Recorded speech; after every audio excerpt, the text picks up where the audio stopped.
So I think it was good. It looks so disheveled. I need to shower tomorrow because I'm leaving the city and I'm going to Grand Teton. So I'm not going to have a shower for about, I don't know, a couple days. Probably like the next week or so. But I have a solar shower that I purchased. And so I'm going to test it out. So I'll be able to let it kind of, well, I have to get water because it takes like about 4 gallons and that's like gold for me. Like I don't want to use any of my water because I use that for all of my 1,000 cups of tea that I drink a day. Yes, it's well, it's 68 degrees outside, but it's a hot day and I'm drinking tea. Sorry, that's the Tsum Tsum butt. This is the Tsum Tsum. It's Harriet's cup. I've had this for like 15 years. Actually, no. She's 13. I had it 13 years. I got it when she was born. But anyway, so somehow it survived. It's my favorite large cup. Anyway, so yeah, so I just parked there at the park and then right across the street is the library. It closes at 9 tomorrow. So I have a pretty busy day tomorrow after my bike ride. I've got to run around, get some things, get the van sorted for being off grid.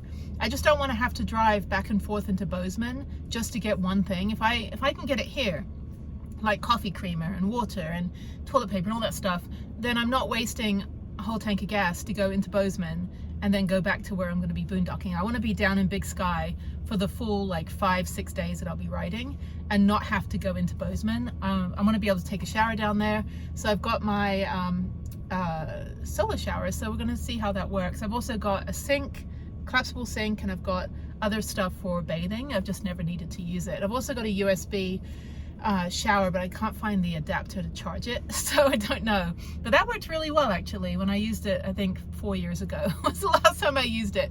But I have all that stuff, so when people go, oh, how do you shower? I'm like, I do have a shower, I just don't ever use it because I'm always near a campsite or, you know, a Planet Fitness or an EOS Fitness, which are not, EOS is not up here, it's in Salt Lake City, but I still have my Planet Fitness membership, which I'll keep for a while I'm in Montana. For the summer, it's fine. I can, you know, deal with that cost. And then as EOS opens more locations, I think they bought out 24 Hour Fitness. I'm not sure. I haven't seen those in a while, but that's basically what I'll do is I'll just keep the 2 memberships, but I prefer EOS Fitness because I still think I need to take a tetanus shot every time I go to Planet Fitness. There's some that are just pretty sketchy. Plus they scream at me when I use my flip-flops. I'm like, I'm not going to get Legionnaire's disease or MRSA or some shit in your shower that you don't clean. Like, I'm gonna wear shower shoes, and if you want to yell at me for wearing flip-flops in the locker room, I know you're not supposed to work out in flip-flops. I don't work out in flip-flops. I don't even work out at Planet Fitness, period. Like, I go somewhere else. I work out outside, or I go to EOS Fitness now and use a stair climber. But EOS doesn't care that you walk into the gym to go from the front door to the locker room to go take a shower in your shower shoes. They're fine with it. I just don't, you know, my running shoes are very expensive. They're 0 drop and they are not outdoor shoes. So when I get into when I walk into a Planet Fitness, I go from my flip-flops to my sandals rather, into my running shoes. But I've been screamed at. I've been chased into the locker room by people at Planet Fitness. I'm like, dude, it's 100 degrees outside. Like, I'm not working out in the machines I'm not even touching the floor with my feet. I'm wearing regular person sandals. But I get it. I mean, they have a policy, but you don't have to interrogate and scream at anybody about it. Just tell me, hey, by the way, you have to wear your running shoes from the front door to the locker room, and then, you know, we'll follow you into the locker room and tell you that you can't wear your shower shoes in the shower. I'm like, clearly they've not showered in public places. Because you don't want to have your feet touching, especially when it doesn't drain. You don't want to touch the ground. Like, you've got to foot care. Okay, people that have foot fetishes, I get it, right? Like, you want your feet to be loving and dainty, that you kiss. I don't even know how that works. But you know, foot health, especially when you're active and you wear a bunch of different kind of running shoes and ice skates and snowboarding boots and mountain bike shoes and hiking boots, your foot health is incredibly important. In fact, if you get a cut in your foot, you can get into some pretty serious trouble. You could get staph infection, you can get like brain-eating amoeba. You know, these things are real, especially if you're hiking in the wrong shoes and that kind of thing. So I'm very, very protective of my feet. You know, my entire life is on my feet because my arms don't really work as well. My hands are shit and my spine sucks, but my legs work, you know, for now. So anyway, but that said, yeah, so tomorrow's my last day. So I'm gonna get up, I'm gonna go to that RV surplus store at 9. I'm gonna go do the quick 2 laps of the bike ride. I'm not even gonna record it. I'm just gonna go do 2 laps, which shouldn't take me too long. I think it only took me, let me see what it took me on here. Let me go into my phone. Sorry, my nose is running, because I'm drinking tea on a hot day. Actually not that hot, but the sun beats down because we're pretty high out. What is the altitude? Okay, let me see what the elevation is here. Idaho Falls is only at 4,700 feet, which is fine. It's a really cute town. I mean, it's commercialized and I don't even know what the population is, but okay, so now I'm looking up, what am I looking up? Oh, my Strava for today. Okay, so it took me just under 2 hours with stopping to do 20 miles. So I'm just going to barrel through and just do that again. I got some personal achievements, 16 personal achievements. I don't even know what these are. Did I get the fastest? I want some medals, dude. Okay, I got second fastest. All right, I'm gonna get first. Oh, personal record. I've only ever ridden it one time in my life. How do I get a personal record? You have to have a history of records to get a personal record. They don't even know because there's nothing to compare it to. How is this my record when I've never ridden it before? Strava. But anyway, I got second fastest pretty much on about 10 different legs of the trip. I'm gonna beat that tomorrow. I'm gonna go super fast. And that's, you know, oh, hang on. LA City is under attack. I still get the text messages from the police. A curfew. Okay, so every night I'm getting the curfew messages because apparently there's all these protests out there, which, you know, I moved to the States in 1991 and not too long afterwards the Rodney King riots happened. And I'd only ever known, like, you know, terrorism, like, what was it, like the IRA, like the Irish Republican Army bombing London. And I was very close to a bombing right before I left England, and we were like, we're getting the hell out of here. So we left. We were literally like, if we had left 5 minutes before, we would have been in the middle of this IRA bombing that happened just outside of London. And I was like, screw it, get out of England. And then we go to America, and, like, you know, not too long after I moved, the Rodney King riots happened. And I'm like, wait a minute, like, and then the World Trade Center bombing in 1993. And then I was just like, and then all these school shootings. I didn't know a school shooting was a thing. And I'm in, like, senior year of college, and the Columbine shooting happened. I think it was that year. And I remember sitting there, like, you know, everyone had left campus already. I was waiting a few extra days to fly home and then go to Japan. And I'm like, I'm getting the hell out of America. Like, I don't want to live somewhere where I have to worry about my kid going to school and not coming home. Like, the fact that there's armed guards at the school, like, even on a school orientation for 7th grade. Sorry, I'm pissed off about this. School, like, 7th grade orientation a couple weeks ago.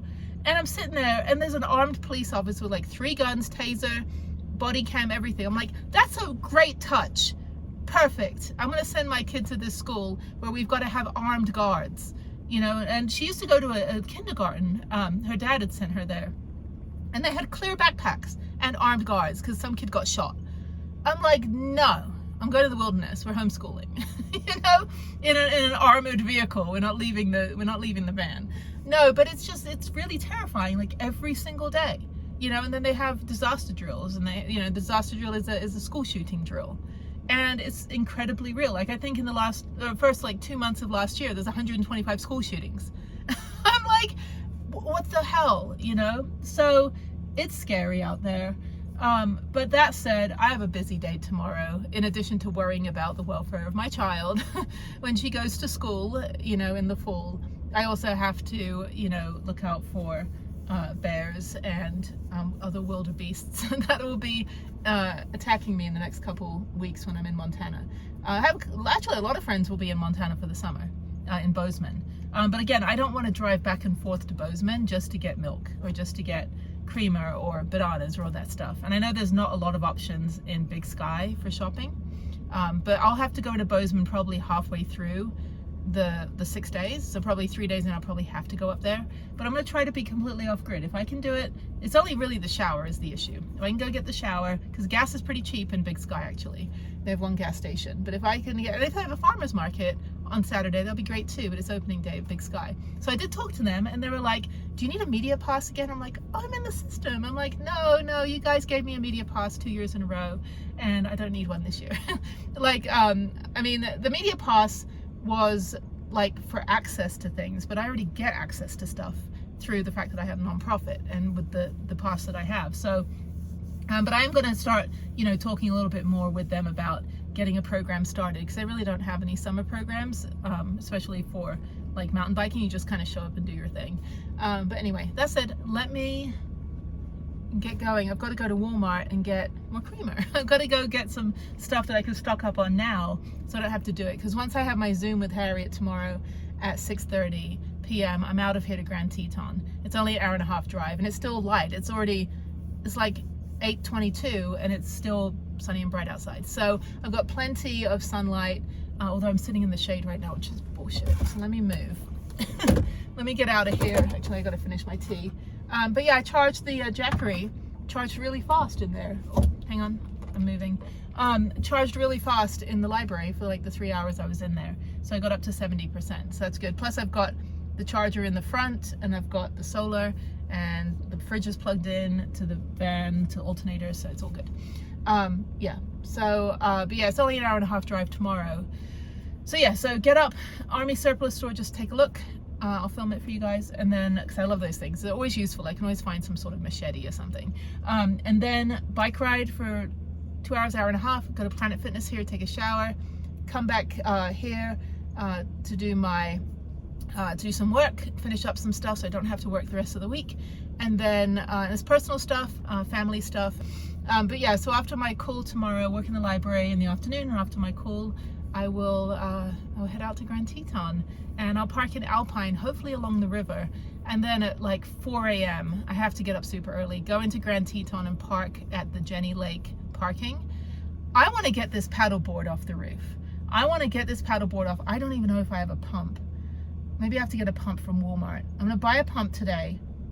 I think they're cheap, they're like 10 bucks or something. I'm gonna get a pump because I think I have the manual pump, but I can't use my arms, so that's not gonna work. But I can get the 12 volt pump, 12 volt pump, plug it into the Jackery, and then pump up the paddleboard like I used to, like pump up the jam, you know. So pump up the volume, you know, like all these songs that pump, like pump it. Yeah, so I'm gonna do that. I'm gonna try to get this paddleboard off. If the paddleboard works, if it works, and it's gonna be a Friday at Grand Teton in the summer, if it works and it inflates and it's not destroyed from the elements, because it's pretty wretched up there, if I can get my telescoping ladder out the back as well and get up on the roof, I'm gonna be able to paddleboard in Jennie Lake. And I would be very, very happy just to, after my hike, my super early morning hike, which is like 9 miles long, it's hit me 2.5, 3 hours, up to Inspiration Point, all the way to the end and back, then 2 miles back along Jennie Lake to the parking lot. If I'm able to do that and I'm in the sun and all that good stuff, which I'm gonna get this so early, I'm not gonna know if I'm in the sun, then I'm gonna paddleboard, sit on a paddleboard the rest of the afternoon, put my little cooler on there with my water and music, and just chill. And I'm just gonna put on my life jacket and my little skin suit, that, you know, modest skin suit, because I hate the sun, so I cover myself completely. And I'm gonna do that. I'm gonna go out there and just chill on the lake, 'cause it's beautiful. It's gonna be a little cold, but that's what I want to do. And I hope that paddleboard's okay. If it's not, I've got to chuck it, because I got to get rid of that roof rack and put more solar. Plans, responsibility. So, all right, let me get to Walmart because it is 8:30, and and then I'm gonna go to the rest area I was at last night. And then tomorrow morning I'm gonna go walk around. I'm gonna get up super early before I go to the store, the Army surplus store. I'm gonna go walk around the little lava tubes that are right in this rest area. There's lava everywhere out here. I mean, they've got the Craters of the Moon National Monument in Idaho, which is really cool, and you kind of smell the lava. The best one I did was the Obsidian Flow, the big Obsidian Flow near Bend, Oregon. And that one you're hiking on pumice and obsidian, and so it's like spongy broken glass. It's like the weirdest thing to hike on. But I'm gonna go check out the lava tubes at the rest area, because it's all paved, so you can just walk up the little trail, and that'd be cool. And in St. George, you can actually climb down into the lava tubes, which is what Mark and I did last year when he came out. So he's in Alaska right now with the Willises and Buzz Lightyear, and they're just kind of making their way up. And he's like, "You're not going to catch up to us." I was like, "I might go to Alaska. I don't know. Maybe not this summer. I might catch them on the way back if they do come back, but they might stay up there indefinitely. I don't know." But there is the Van Jam Campout, which is up in Alaska somewhere, and it's kind of like the, you know, Northwest Nomads and Descend on Bend and freaking Schoolie-Palooza. So I don't know who in my circle is going to go up there apart from Mark and the crew, because it is quite a drive, and plus you have to cross into another country, and not everybody has a passport. So I do. I keep my passport with me in my bag that I can't find right now. So yeah, and but I need to do an inventory list so I can just give it to customs and say, hey, this is what's in my van. And you know, no plants. I'm not a plant parent. My plants would die from my demise. Like my neglect, they would just keel over within a day.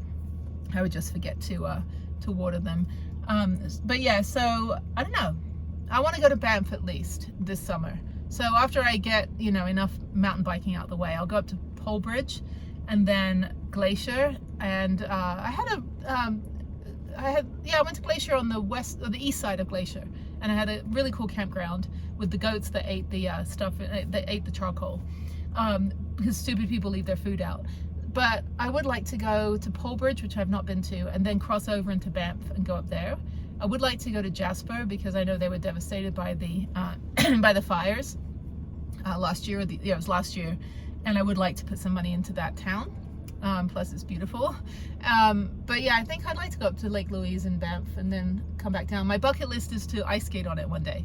That'll be my bucket list. But for now, yeah, I think getting up there, it looks beautiful. The glaciers and all the hikes that they've been doing, I've been following them and like bookmarking, screenshotting. So would like to do that.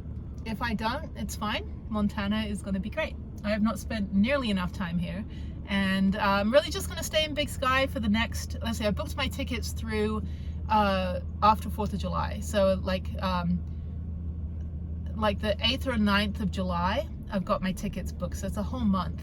And so basically this 2 weeks, the next 2 weeks, and the 2 weeks after that, I'm going to be in basically a Big Sky, just mountain biking. And then, yeah, and then after that, I mean, they have flights from Boise to Houston through Vegas. They have, you know, I have to see where the flights are at. I might head, I don't really want to go to Washington State. I don't know. I kind of just want to stay in Montana. Yeah. I'll have to see what the flights from Calgary, if I can get from Calgary to Houston, that might be cheap. I don't know. Frontier has direct from Bozeman, but it's like $268. Whereas Spirit, my flights are free. So I'm like, do I want to spend $268 or do I want to spend, you know, $11 on the tax? Which is all my flights only cost me $8 to $11. It didn't cost me any money. So I can fly pretty much the rest of this year. I didn't get that $800 credit though. That would have super helped. That would have got me through like into 2026 with the number of flights that I'm taking and where I'm flying from. But I didn't have to give up my seat after all. And then they, you know, the walk of shame as being the last person on the plane.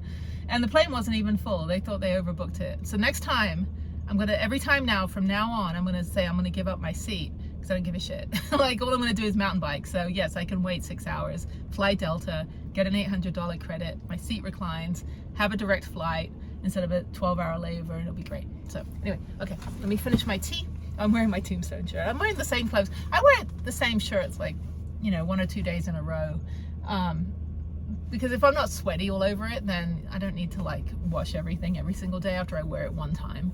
You know, I mean, I emanate the glitter of nymphs and fairies and, you know, the tears of unicorns. So I smell delightful. So maybe, I don't know. I'm not around anybody. I'm solo. How do I don't actually, I mean, unless actually the library is a good place to know if you stink, because some kid will come by and go like, hey, what's that smell, mommy? And I'm like, God, he knows. But no, nobody did that today, so I'm good. But I'll shower tomorrow.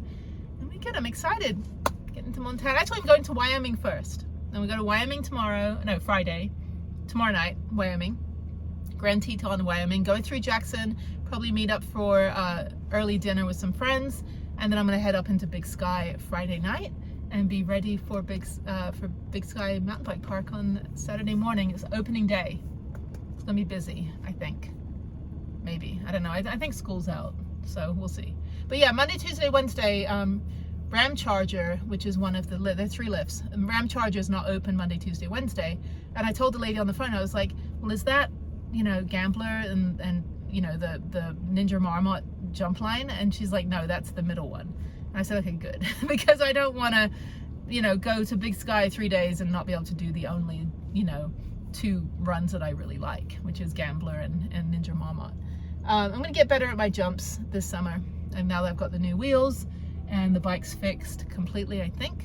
I don't know, the pedal is a little dodgy today, but that's because it's not a pedal bike. It's not a bike that you're supposed to ride. You're supposed to like just send it down a ski slope. Okay, I've rambled on long. Yeah, I've rambled on long enough. So I'm gonna go to Walmart. I'm gonna finish my tea. I hear the train, so I'm probably stuck here anyway. But yeah, this closed at 9 p.m. So it closed in 26 minutes, and I'll be back tomorrow. So thank you, Idaho Falls. The museum was interesting. I didn't like the whole mummy thing because it's like, I don't like death anymore. Not that I liked it before, but I was always interested in like, you know, like history and like pathology and stuff like that, which I still am interested in pathology. Like I'm kind of obsessed with that stuff because it helps me understand when I travel, like, do you really want to get Ebola, or should you drink the water and get typhoid, you know, all that stuff.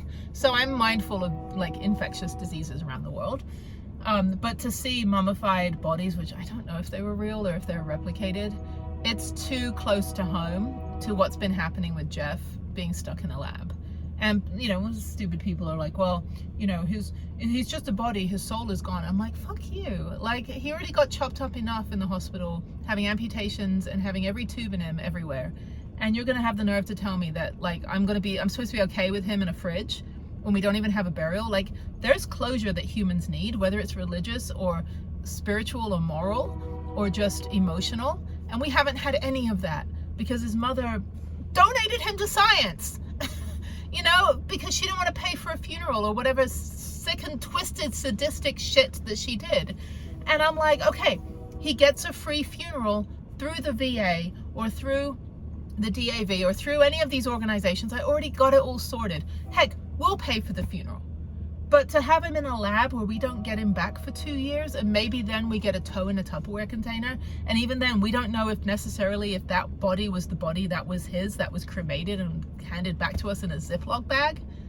No, he needs to be as whole as possible because he was already not as whole as possible when he died. And the fact that he died is still the most upsetting thing. I mean, I have bouts of tears every single day. I'm so upset about it. But I'm also so angry, and this is exactly what his mother wanted, because she's been this way for the 33 years that I've known her, since we were in high school, and it's always got to be about her. So when we're all trying to grieve and feel love and sadness for Jeff, she has turned all of those emotions, churned them in a little vat of acid, and turned them into anger, because she doesn't want anybody to care about anybody. She wants to have the center of attention. That's what narcissists do. That's all that his mother has done for 33 years that I've ever had to deal with her. Not even know her, just deal with her. And she was like this in high school when we were 14. And he'd come over to my house, stay at my house. He didn't want to stay at her house because, you know, she wouldn't even come out of her bedroom unless she had a full face of makeup on. And then she would sit there getting in a fight with his dad, you know. And we go hide down under the lifeguard tower, you know, at the beach, because he lived right on the beach in Southern California. Or we go down and hang out in his room, or he'd just go over to my house. We play pool, or we go for a bike ride, or, you know, he'd go on a trip with us. Like, you know, my mom would take him with us because he didn't want to be around what's her face. But the fact that she did this and that his sister is complicit, it's like, no, I gotta call LAPD and get back on this. But it's not okay. None of this is okay. It's not what he wanted. And the fact that she kept him alive for 5 extra days to make sure that she got him donated, then barricaded the door and refused to let us in. Like, it wasn't just one thing, it was a string of things that she had been planning and plotting. And then, she moved, okay, so she did this to her mother, and she managed, like, her mother died in 2022, in like July 2022. So she had moved in with her mother in Palmdale and basically took over the house. And when her mother died, she put the house in her name, in his mother's name, right? And then in December of last year, she moved the house back from her name into her mother's trust. Now, if she has the pension, because we think that she stole the pension, that she manipulated or forged his signature and got him to sign over the pension, which is quite substantial from the power company, we think that she has, either if she has squandered the money away and LAPD go after her, they prosecute, the DA prosecutes, state of California versus shit-faced mom, then I think what's going to happen is that they're gonna, you know, they could take the house and sell it and then get the money back that she had squandered, so that that money can go to his 11-year-old child, which is really what all we're doing now, is making sure that all of his assets are liquidated and that money goes to his kid, so that she can have a little bit of, you know, like closure, because she has no closure either. She's not had a funeral for her daddy, no spreading of the ashes or anything. Anyway, so but she did a bunch of questionable things, and we were trying to find out if she made any big purchases, because she didn't have any money. She couldn't even afford, so she said, to drive from Palmdale to San Diego, which is like a 2-hour drive, to go see him more than like 2 days a month, you know. And I'm there 10 hours a day for 4 months straight, and his own mom, you know, claims that, you know, she cares so much that she can't come down like an 1.5-hour drive and spend some time with him, you know. So she was always complaining she didn't have any money. She had a shit car. So we're trying to see if she bought a new car, or she quit her job, or, you know, if there's any uncharacteristic things that she did that would indicate that she had a whole bunch of money. But she's not speaking, and I need LAPD to get a hold of her and, you know, basically, you know, like vaudeville, like pull her in like with one of those, like, you know, walking sticks, and like pull her to the side and be like, what did you do? Anyway, but yeah, so we've not been able to have grief or really have like a celebration of life. I mean, that whole Tennessee thing, to be honest, was kind of bullshit. When, you know, it was all basic, I mean, it was for the kid, but it was basically his ex-wife and her little churchy people. And it was like, you know, this pastor gets up there, he's like 20 something, shirts all hanging out, you know, he gets up there and he's like, you know, I got this email from Jeff's ex-wife, and she's all sitting there all like, you know, smiling and stuff, and we're like, oh, nice email, okay, let's hear more. And he goes, the email basically said that Jeff was not a man of God, so therefore when he died he did not see Jesus. And we were like, oh, hell no, fuck you. We were like, my table was me, our high school friend and his family, and then our motorcycle friend, and we're just like, we all braced ourselves, we're like, oh, it's war.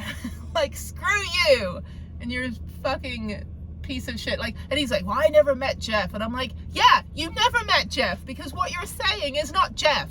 And then our high school friend got up there to do his eulogy, and he goes, yeah, we all defended Jeff. And then so he gets up there and he goes, you know, to be honest, and he's a big, you know, big gruff guy, right, real, just nicest guy in the world, beautiful family, and our high school friend, and he gets up there and he goes, you know, to be honest, Jeff would hate all this. He'd rather be out in the parking lot sitting on the tailgate with a beer talking about motorcycles and travel and music and all this stuff. He'd hate sitting here with all you people. And I'm like, bravo, bravo, excellent, excellent, more. And I got up there and I said, you know, obviously I couldn't say everything I wanted to say, because like his kid and ex-wife is sitting there, but I made it known that I, you know, was Jeff's soulmate for 33 years and took care of him in the hospital, and, you know, 10-hour phone calls, and started out as 14-year-old kids, and then we had our own kids and we became parents, and then we, you know, talked about parenting, and we became single parents, and then we became a couple again, you know, from age 14, and then again at 44. So I tell you, 44 is much more grown up than 14. So it's a family channel. No, but it was beautiful. All the times I spent with him were beautiful. And I'm not gonna cry. I'm not gonna cry. Ugly crier, and it fucks up my contacts. But anyway, we will sort out the LAPD stuff, and there's a beautiful sunset. So anyone that says, you know, oh, the van must be so small, I said, you know what? I never got to see the sunset in the 8 years that I lived in my apartment in Houston. I didn't face I had like west and like trees, you know, or like, no, I had like south and trees. So I never got to see the sunset or sunrise in the entire 8 years that I lived in that apartment. But in the van, I get to see the sunrise every morning, and I get to see the sunset every night. And every day now I think that Jeff will never see either of those. He will never get older. He will always be where he was. And I'm just so sad that he went in such a horrible, painful way, and that 2 years of his life was never getting out of that bed. You know, I helped as much as I could physically help and financially help, and our friends that are in the inner circle helped as much as we could, but his brain was too far gone. And at the end of the day, you have to be able to help yourself when you're in that situation, and he could not. And I think he I know, but I'm not gonna say, but I don't know, not my place to discuss, but I miss him. And we had a promise that we were going to take care of ourselves until we're in our 90s. But there we were in the hospital, accelerated 50 years. Here we were, 44 years old, doing what we should have been doing at 94 years old. And I don't regret a single minute that I quit my job. I had a 6-figure job, quit my job, take care of him in the hospital, and was there for him.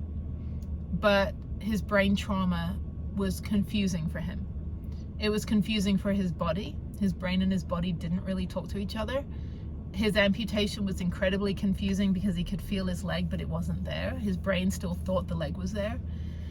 And then, emotionally, he had the 2019 crash, life-altering near-death experience that also carried over to the 2022 crash through 23 and 24. And his body just didn't want to work. It didn't want to eat. It didn't want to heal. It didn't want to get out of bed. And he couldn't understand. He kept forgetting why he was in the hospital. He'd wake up in the morning and be like ready to get out of bed, and suddenly he's like, I can't move. My leg is gone. What happened to my arm? Why am I paralyzed on this side? And it's kind of like that 51st dates, right? So every morning you've got to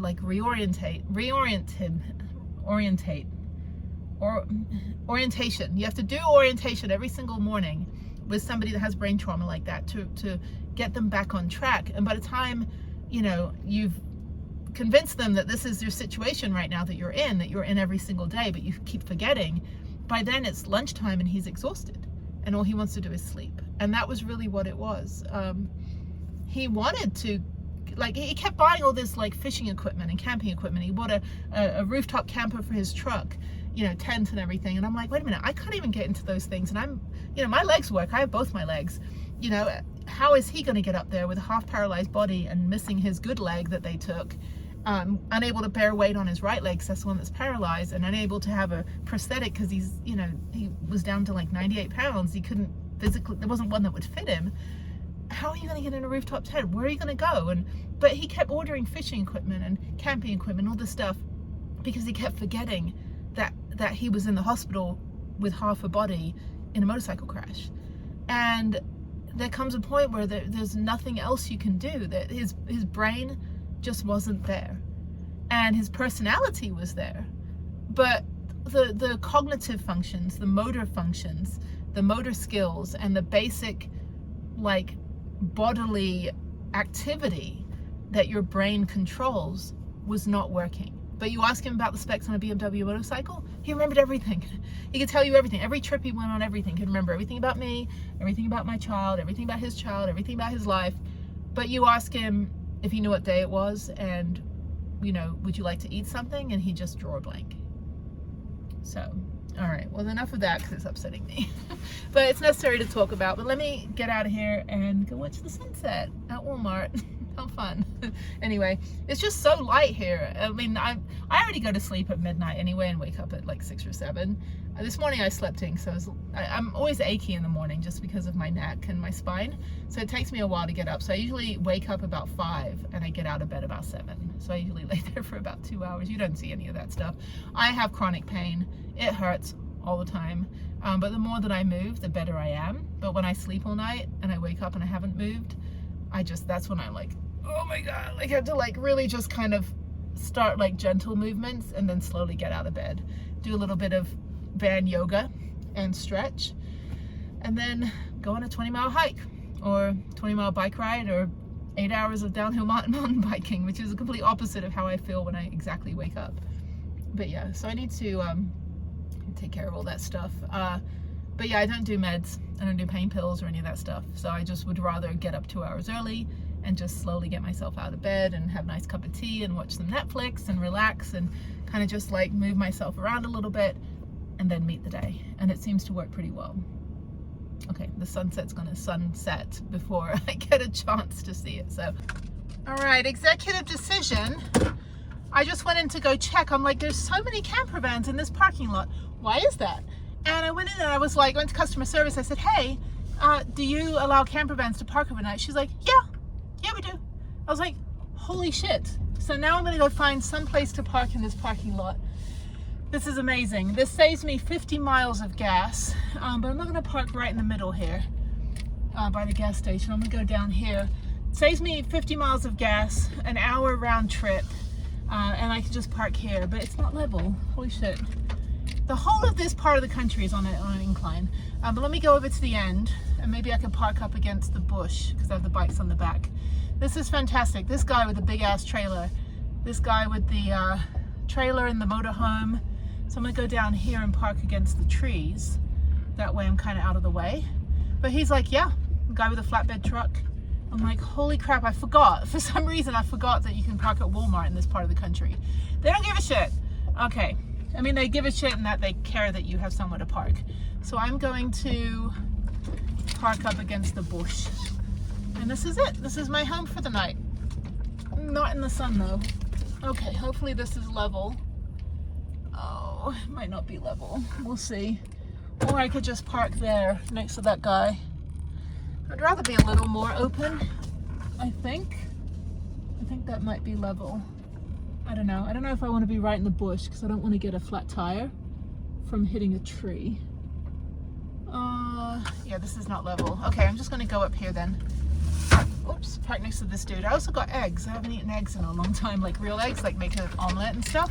I'm gonna make myself a freaking omelet in the morning. Okay, here's home.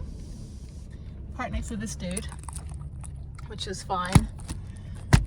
I can't hear anything anyway. I'm so insulated, and I was like, when I tell people I'm so insulated that you can't hear anything when you're inside, you can't hear the outside, and they're like, or the outside can hear the inside. And I was like, technically. Anyway, okay, well that saves me 50 miles of gas, which is great. I'm in like offset the cost of travel mode right now because I really want to maximize my summer. And I may have to drive, 5 hours back and forth to Salt Lake City, so every 50-mile chunk counts. So anyway, I've got my tea, my second big cup of tea. This one takes a while to cool down. And I'm gonna have a cookie, and I'm gonna finish watching my Netflix show, watching Ginny and Georgia. It's actually pretty good. And then it's a little like, yeah, I mean, they tackle a lot of subjects and stuff, but it's pretty entertaining. It's a little bit sensational. I'm like, I don't know. But it's entertaining at least. I'm done watching YouTube for a bit because I'm over people's amateur hours, like my channel. But anyway, yeah, this is camper next to me, clamshell camper. I've seen these just snap a pickup truck in half because they're too heavy. I think they're cool though. Not really my thing though. But anyway, prudence is my thing. The dude, El Duderino is my thing. Okay, I'm done with this episode. Go away. I'm just kidding. Stay a while. Have some dinner with me. I'll make you a cup of tea. I'll put the kettle on. I make a mean cup of tea. I got chai masala. I've got chai cardamom. I've got Tetley tea bags. I've got spicy chai. I've got hot chocolate. Every warm drink you could imagine. Yeah. I don't have any alcohol. Don't drink. So sorry. Yeah, but yeah, got tea. Tea and water and orange juice. That's all I drink. I don't really drink soda. I don't drink once in a while Gatorade if I'm really in the mood, and then orange squash, but I drank it all. So I didn't stock up before I left Vegas. I should have. I bought 6 bottles and I drank them in the space of 2.5 weeks. So no other British stores, no British import stores or Indian import stores, unfortunately. But anyway, so here's my home, and I'll see you guys on the next one.